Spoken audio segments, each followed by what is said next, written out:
So dear friends, మనం previous bit అంటే ఈరోజు బిట్ మనం తెలుసుకునే ముందు ప్రీవియస్ బిట్ దాని యొక్క ఆన్సర్ తెలుసుకుందాం. ప్రీవియస్ బిట్ ఏంటంటే అభ్యసన సూత్రాల్లో అతి ముఖ్యమైన సూత్రం ఏది? Which learning law is most effective one? Answers 4 ఉన్నాయి. ఇక్కడ 1 సంసిద్ధత నియమం, 2 అభ్యాస నియమం, 3 ఫలిత నియమం, 4 పునర్ఫలన నియమం. సో మరి దీనికి ఆన్సర్ని మనం ఎట్లా అంటే మన అందరికీ తెలిసిందే. అంటే ఇందులోపట ఈ అభ్యసన సూత్రాలు లాస్ ఆఫ్ లెర్నింగ్ 3.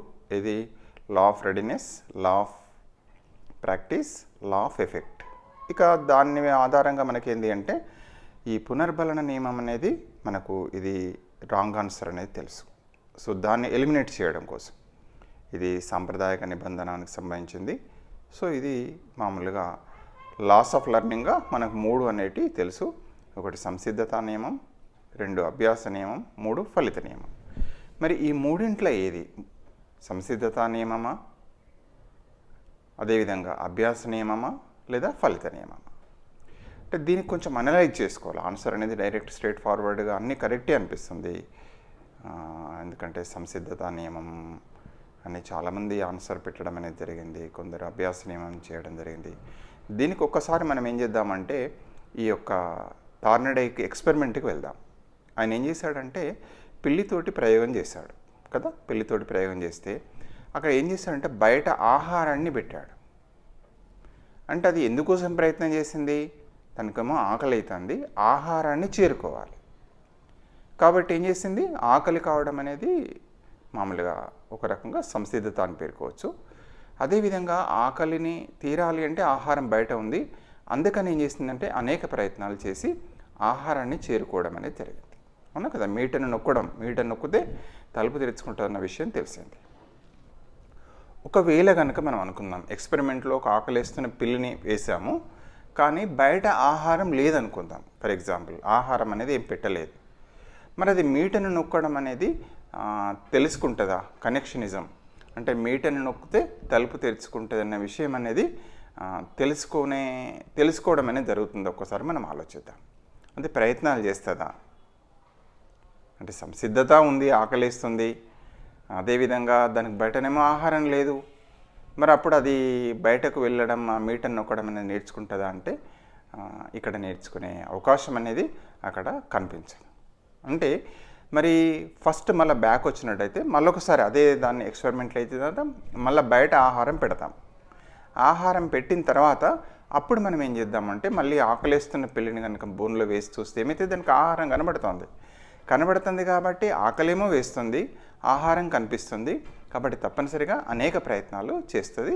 చేయడంతో ఏమవుతుంది అంటే అక్కడ ఉన్న మీటను మామూలుగా నొక్కితే తలుపు తెరుచుకుంటుంది. అట్లా మీటను నొక్కితే తలుపు తెరుచుకుంటే తన ఆహారాన్ని చేరుకుంటుంది కాబట్టి. సో ఇక్కడ ఏమింది దీనికి ఏంటిది అంటే ఇది ఫలిత నియమం. 3వది ఏంటంటే ఫలిత నియమం అనేది దీనికి కరెక్ట్ ఆన్సర్. ఇంకొకటి కూడా చూద్దాం.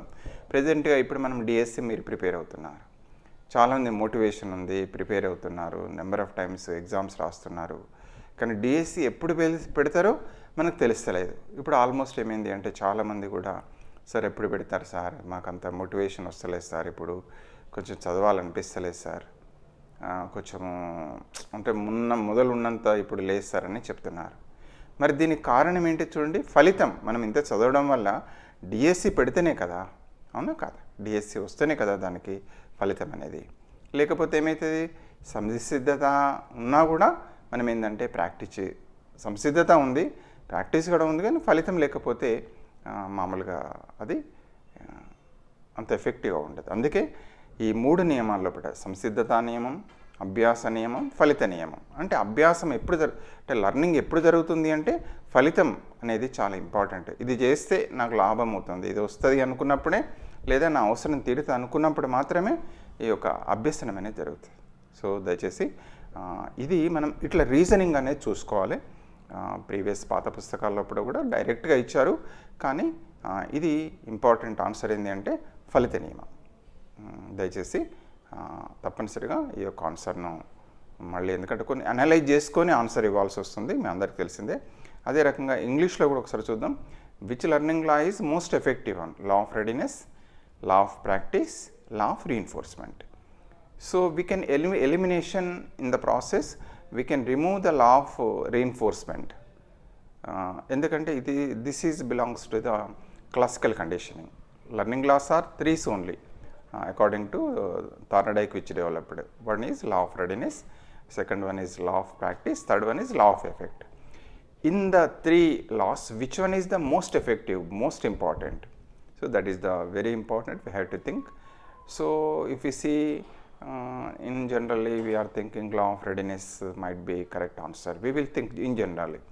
But in the experiment, just you see what Thorndike has done. So outside the cage, he has put some food. The cat was very hungry, so it tried to reach the food. Then it tried to go out of the cage. Then accidentally it pressed the button. The gate was the bone gate was opened.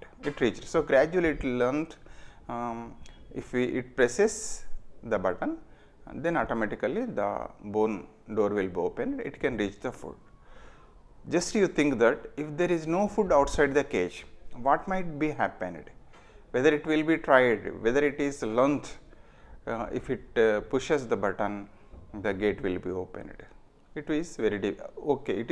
Which may not happened, which the cat might not be learnt the thing. So that is why the outside food, if it is tries, it gets food. So that is the very very important. So that is why the law of effect is very very important. Even generally, for example, now you are preparing for DSC. For example, why you are preparing? What is the motivation? Generally, you know, if you prepare well, you will do better. In DSC, you will get the job. So that is the very important. So you wanted to get the job. That is the very important. Law of effect is very important.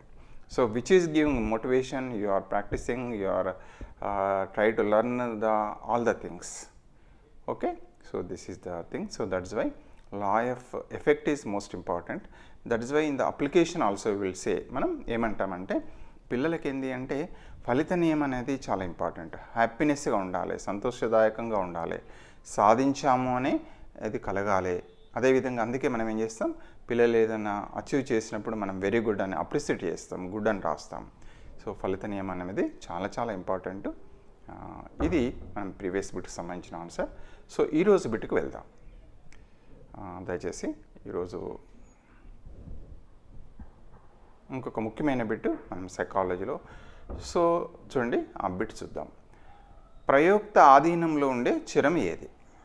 Which variable is under control of experimenter? వాళ్ళొకసారి చూడండి. ప్రయోక్త ఆధీనంలో ఉండే చరం ఏది? Which variable is under control of experimenter? So మనందరికీ తెలిసిందే, ఇది అధ్యయన పద్ధతులు ఏవైతే ఉన్నాయో మెథడ్స్ ఆఫ్ సైకాలజీ అని ఇచ్చారు. అందులో కూడా దానికి సంబంధించిన దానిలో ఎక్స్పెరిమెంటల్ మెథడ్ అన్న విషయం అందరికీ తెలిసిందే. దానికి సంబంధించిన బిట్ అందులోకి వెళ్ళి చేయడం అనేది జరిగింది. దీనికి ఆన్సర్ చూడండి. ఒకటి స్వతంత్ర చరం, ఇండిపెండెంట్ వేరియబుల్. రెండవది పరతంత్ర చరం, డిపెండెంట్ వేరియబుల్. మూడవది జోక్యం చేసుకునే చరం, ఇంటర్వీనింగ్ వేరియబుల్.